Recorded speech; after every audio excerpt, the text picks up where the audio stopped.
ہم جینے کے لیے نہیں عبادات کرتے، چونکہ ان کو زندگی میں ان عبادات کو، یہ تعلیمات ہیں. یہ اگر آپ کی نماز آپ کی عام زندگی کے ایک ایک لمحے میں نہیں جھلکتی، پابندی اوقات، میں نے کہا بات سنو، آج سے کوئی 10-12 سال پہلے ایک عروج و زوال کا ایک نیا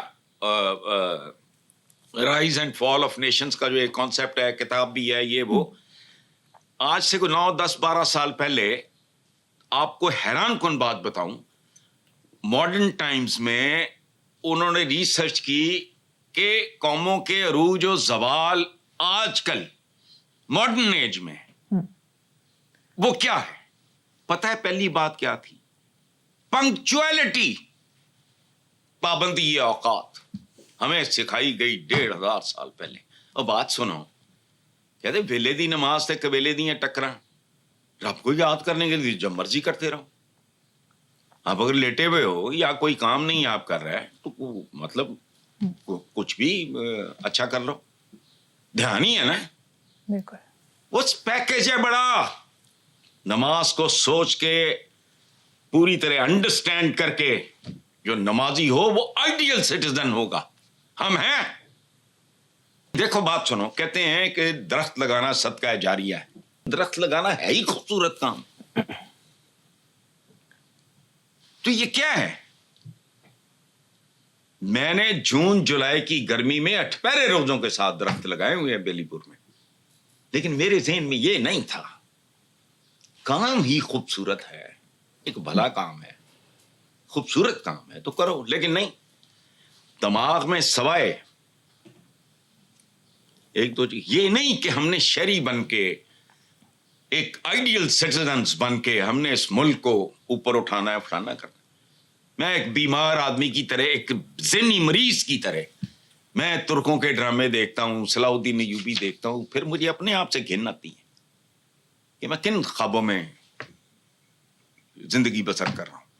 کچھ بھی نہیں ہے، کوئی اوقات نہیں، کوئی حیثیت نہیں. جتنے لوگ ریگولرلی مسجد جاتے ہیں ان میں سے 25% بھی اگر صحیح معنوں میں سمجھ کے پریکٹس کرنا شروع کر دیں، چند سالوں کے اندر ملک کی کایا پلٹ جائے گی. لیکن یہ ہوگا کبھی نہیں، چونکہ بتانے والے بتائیں گے.